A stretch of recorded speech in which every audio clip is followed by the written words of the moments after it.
IDTV మన ఉనికి మన వాణి.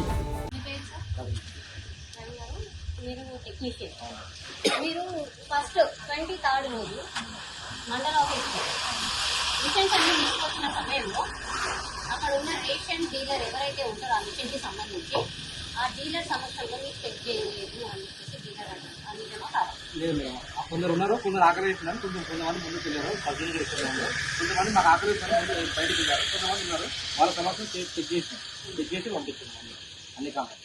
మాది ఏం పొరపాటు లేదు, మొత్తం టెక్నీషియన్ పొరపాటు అని డీలర్ అంటున్నారు. లేదు మేడం, టెక్నీషియన్ ఏం చేస్తాం మేడం, మన సర్వీస్ ఖరాబ్ ఉంటే సర్వీస్ చేయగలుగుతున్నాం మేము. టెక్నీషియన్ మొత్తం మిస్టేక్ చేసి చేయడం వల్ల నేను ముందర పడుతున్నాను అంటున్నాను. మేము ఎందుకు చేస్తాం మేడం, పబ్లిక్ సర్వీస్ కానీ ఇట్లాంటి ఎక్కువ కదా, మాకు చాలా ఉన్నాయి కదా, అన్ని విలేజ్లలో ఇట్లా వస్తే నేను చేస్తాను. నేను మాకేం అవసరం చేస్తాం మేడం, సర్వీస్ చేయలేకున్నాం, సర్వీస్ చేస్తాం, ఖరాబ్ అయితే సర్వీస్ చేస్తాం.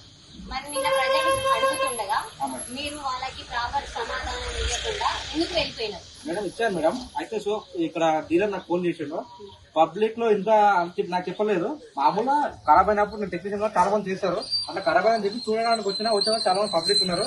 వాళ్ళు ఏమన్నారు అంటే, నువ్వు అక్కడ లోపలికి పోవద్దు, అక్కడ నీకు పోవద్దు, ఒక అధికారులు రావాలి, వాళ్ళతో పాటు రావాలంటే సరే అన్న వచ్చేసి ఏమైందంటే ఇట్లా ఎక్కువ బియ్యం పోతున్నాయి, బియ్యం తక్కువ ఎక్కువ వస్తున్నాయంటే సరే ఇది పెద్ద విషయం అని చెప్పేసి నాకు ఎమర్జెన్సీ ఉంటే వెళ్ళిపోయినా, ఇలా చెప్పి వెళ్ళిపోయినా.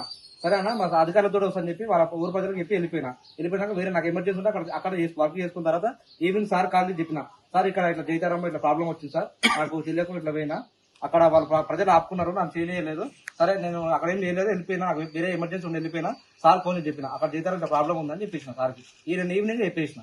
సరే సార్, మరి మీకు ఇక్కడ ప్రాబ్లం ఉంది అని తెలిసిన తర్వాత మీరు మీ అధికారి అయిన ఆర్ఐ గారికి ఒక చిన్న ఇన్ఫర్మేషన్ ఇచ్చి రావాలి కదా, అలా ఇవ్వకుండా ఎలా వచ్చినారు డీలర్? మా డీలర్ ఇంత పెద్ద ఇష్యూ అని చెప్పలేదు కదా, మా వాళ్ళు టెక్నికల్ ఇష్యూ వచ్చినప్పుడు పిలుస్తారు, అట్లా అనుకుని వచ్చినాం కానీ ఇంత పెద్ద ఇష్యూ అని చెప్తే నేను సార్ వాళ్ళు ఎంఆర్ఓ సార్ తీసుకొని వద్దాము, లేకుండా మేము అట్లా డైరెక్ట్ రాలేము మేడం. ఇప్పుడు మీరు ఇక్కడికి వచ్చిన తర్వాత మీ పైన కూడా నిందలు ఏర్పడుతున్నాయి, అవునా కాదా? అవును మేడం.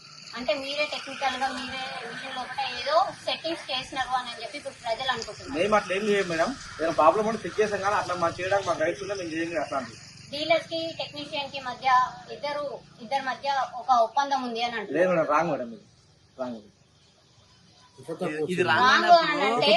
మరి టెక్నీషియన్ ని ఇంత ఇష్యూ అయిన తర్వాత కూడా ఒక మీ అధికారంలో ఉన్న ఆర్ఐ గారికి గాని ఇంకెవ్వరికి గాని ఎలాంటి ఇన్ఫర్మేషన్ ఇవ్వకుండా మీరు ఇక్కడికి వచ్చి ప్రజల సమక్షంలో అంతమంది క్వశ్చన్ చేయగా మీరు వాళ్ళ సమాధానం చెప్పకుండా వెళ్లిపోవడం వల్ల మీ పైన చాలా అపోహాలు వస్తున్నాయి. చెప్పినా మేడం, ఆల్రెడీ ఇక్కడికి వచ్చి నాకు ఇంత పెద్ద విషయం అని తెలియదు, అంటే ఎక్కువ వేటు పోతుంది ప్రజలు ఇట్లా మొత్తం. మీకు ఇదే ఫస్ట్ టైం సార్ ఇలాంటిది రావడం? ఇంకెప్పుడైనా ఇంకా ఏ గ్రామాలలో మీకు ఇంతకు ముందుకు ఇతని పైన అపోహాలు ఉన్నాయని తెలుసా తెలియదా? తెలియదు మేడం నాకు, ఎందుకంటే మేము ఇక్కడ వచ్చి 1.5 year 2 years జాయిన్ అయ్యి అప్పటి నుండి ఇక్కడ సర్కిల్ ఇంతకుముందు ప్రాబ్లమ్స్ ఉందా తెలియదు, మేము వచ్చింటే ఏం రాలేదు, అంతకుముందుకు ఏమైనా ఉన్నాయో నాకు తెలియదు. నిన్న ప్రజలు చెప్పిన తర్వాత వెళ్ళిపోయినా, ఎందుకంటే మేము ముట్టుకోవడం కరెక్ట్ కాదు కదా, అధికారం లేదు, మేము ముట్టుకోవడం కరెక్ట్ కాదు కాబట్టి ప్రజలు చెప్పారు ఈ ప్రాబ్లం ఉంది మీరు ముట్టుకోదన్నారు, నాకే కరెక్ట్ కాదు కాబట్టి వెళ్ళిపోయి ఈ సార్ ఈవినింగ్ చెప్పేసిన, చెప్పలేదు వీళ్ళంటే చెప్పేసిన సార్. ఓకే సార్, అంటే దీంట్లో నువ్వు పెద్ద ఇష్యూ అనే వస్తున్నావా? పెద్ద ఇష్యూ అంటే టెక్నికల్ ఇష్యూ. ఇప్పుడు ఒక మీడియా ముందర ఇప్పుడు ఒక మాట అన్నావు కదా, చెప్పండి, ఇంత పెద్ద ఇష్యూ ఉందని నాకు తెలియదు, చెప్పలేదు డీలరు, ఇంత పెద్ద ఇష్యూ అని వీడికి వచ్చిన దాకా నాకు తెలియదు అని అన్నావు కదా, అంటే నువ్వు దీన్ని పెద్ద ఇష్యూ అనే మొత్తం లాస్ట్ టైం మా ఊరికి జరిగిందని మీరు అంటారు కదా, జరిగిందని